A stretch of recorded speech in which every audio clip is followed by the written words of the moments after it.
ça aide. Bref, voilà, donc n'hésitez, oupla, excusez-moi, n'hésitez vraiment pas à rejoindre la vidéo. Enfin, à rejoindre le Discord plutôt, pardon, excusez-moi. Bref, la vidéo peut commencer. J'ai bon, avec moi un petit jeu de cartes. Et bah, on va tout simplement faire du tapping dessus.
C'est un pot de confiture fait maison. Enfin, un pot de confiture avec marqué fait maison sur le couvercle plutôt. Où il y a un petit peu d'eau à l'intérieur.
excusez-moi pour la moto qui vient de passer en fond.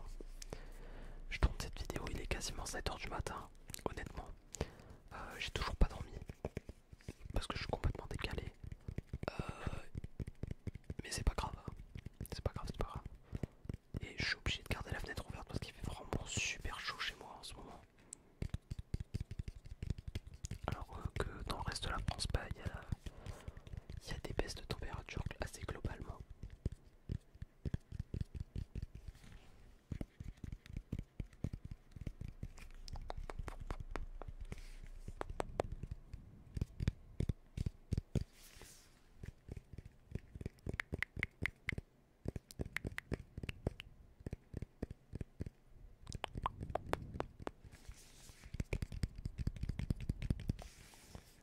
Donc le livre s'intitule Un goûter à New York.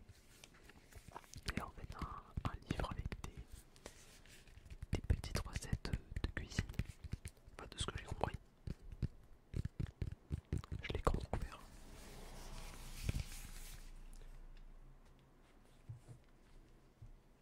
Après j'ai avec moi des mangas. Tout d'abord un tome des liens de l'œuvre Les Liens du Sang. Alors pour vous la faire un petit peu courte, Les Liens du Sang en fait c'est un manga assez psychologique et un peu horrifique qui parle de la protection de la protection maternelle mais à un niveau extrême et bah ça part vraiment loin. Je vous laisse découvrir pour ceux qui sont intéressés. Et du coup on va suivre la vie d'un jeune garçon qui vit sous le toit de sa mère uniquement et d'une mère très très très protectrice. C'est une protection qui en devient limite incommensurable. C'est un chef-d'œuvre, je sais plus le nom de l'auteur. C'est Shuzo Oshimi. Voilà, donc pour ceux qui. Je pense qu'il y en a qui connaissent. Mais moi je l'ai toujours pas lu d'ailleurs, faut vraiment que je m'y mette.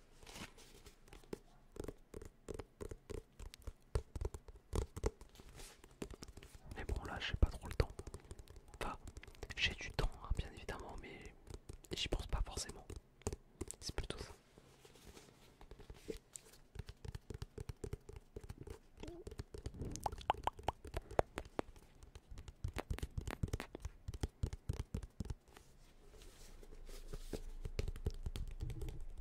Pardon, excusez-moi.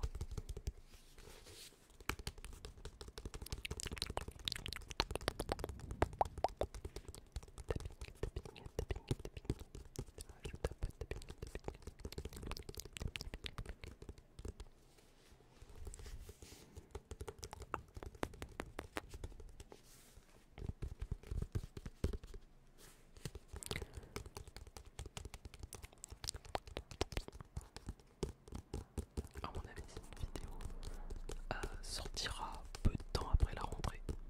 Voilà.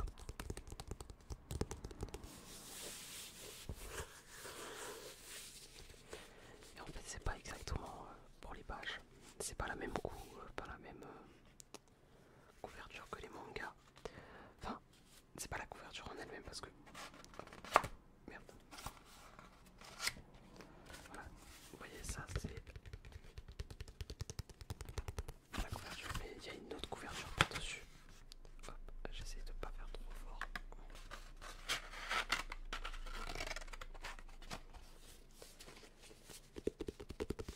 Et voilà. Mais de ce que j'ai compris, c'est que c'est vraiment un chef-d'œuvre. Juste après, j'ai un tome de Konosuba. Alors, Konosuba, c'est l'histoire d'un trou de balle. Honnêtement, c'est un trou de balle un peu pervers sur les bords. Qui, bien évidemment, se réincarne dans un monde avec des bonasses. Globalement, c'est juste ça l'animé. Et on va suivre du coup l'histoire d'un mec. Je crois que le mec s'appelle Kazuma, mais je suis pas sûr. Ou Kazuha. Ou Kusu. Bon, bref, c'est un nom à la con comme ça. Mais voilà.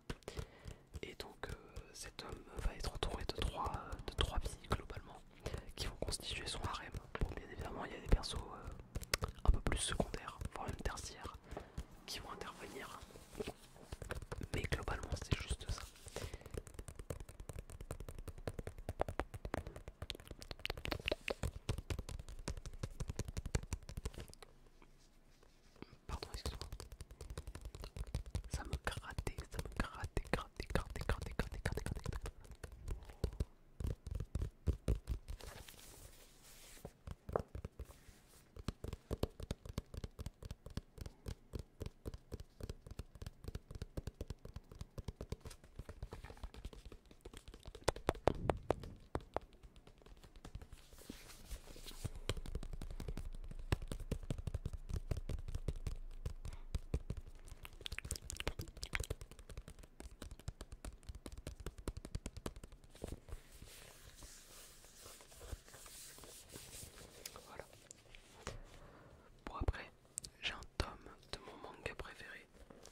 joueur de jeux vidéo, un très gros joueur de jeux vidéo, et notamment de MMORPG. Les MMORPG, c'est des jeux où on veut gagner un maximum d'expérience pour pouvoir augmenter les statistiques de son personnage, ses armes, etc. Donc, Kirito, c'est un très grand passionné de ces jeux-là. Enfin, du moins de ce qu'on en comprend au premier épisode. Et un jour, il va acheter un jeu qui se nomme Sword Art Online. Enfin, c'est pas un jeu, c'est un casque de réalité virtuelle. Enfin, c'est pas genre le jeu qui s'appelle Sword Art Online, enfin, ou le casque. Le casque s'appelle le Neuralink, si je dis pas de conneries. Si je dis pas de conneries, c'est le Neuralink. Et genre, du coup, il va acheter ce Neuralink pour pouvoir jouer au jeu Sword Art Online, justement. Et bah, tout simplement, va se retrouver. Bah, non, je vous dis pas en fait, parce que c'est un spoil de l'épisode 1. Mais il y a un très gros, pas synopsis, mais plot twist, qui fait que ça rend vraiment, enfin ça donne un enjeu vraiment particulier à ce manga. Et pour tous ceux qui n'ont pas vu l'animé, je vous conseille vivement d'aller au moins voir la saison 1. Parce que la saison 1 ne dure 25 épisodes, mais c'est vraiment pour moi la meilleure. Enfin, pas forcément en termes d'animation. Et puis c'est surtout la première partie de la saison 1, soit les 14 premiers épisodes, je crois.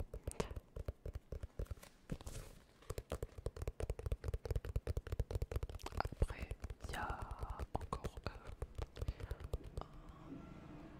attendez, j'essaie de compter. Il y a 1, 2, 3, 4, 5, 6...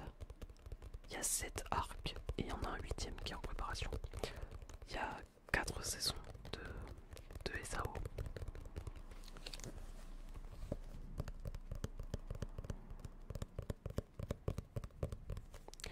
Bref, voilà.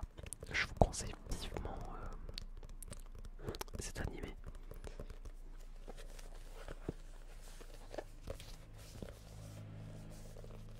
Je suis vraiment désolé pour tous les bruits extérieurs. Tac. On a aussi, bien évidemment, ce carnet que je n'ai pas encore utilisé. Le fameux carnet de notes d'ASMR. Bon, ça c'est une version qui me sert plutôt pour les roleplays. Comme vous pouvez voir, pour les roleplays ou pour les vidéos où je demande des questions. Hop, j'écris un petit peu de la merde. Hop, voilà. Qu'est-ce que j'ai marqué ici?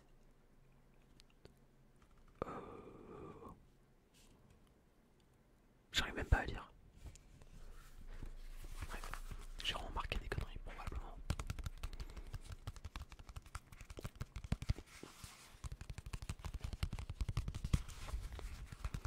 Ça me fait penser, mais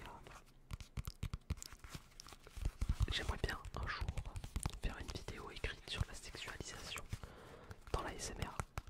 Parce que certains ASMR artistes niquent un petit peu la réputation de la ASMR. Et sexualisent à balle la ASMR. Globalement en France on a les HIP, mais à l'international on a des créatrices comme Amourante qui font... bon, Amourante fait plus trop d'ASMR maintenant, donc j'ai pas trop d'exemples en tête, mais globalement Amourante, vous savez je pense tout ce qui c'est, et si vous êtes très jeune n'allez surtout pas voir parce que c'est vraiment en fait du porno qui est diffusé sur toutes les plateformes, mais qui est limité quand même. Enfin bref, c'est pas normal en fait. Et malheureusement, les plateformes type Twitch ou YouTube ne font absolument rien, ou seulement font des généralisations. Non, des généralisations qui font que ça nique la réputation de l'ASMR par exemple. Voilà. Bref, faites attention à ce que vous regardez, c'est ce que je veux dire par là. Je sais que Noam ASMR avait poussé un coup de gueule justement par rapport à les HIP. Les HIP qui est un petit peu la principale qui fait de la sexualisation d'ASMR en France. la seule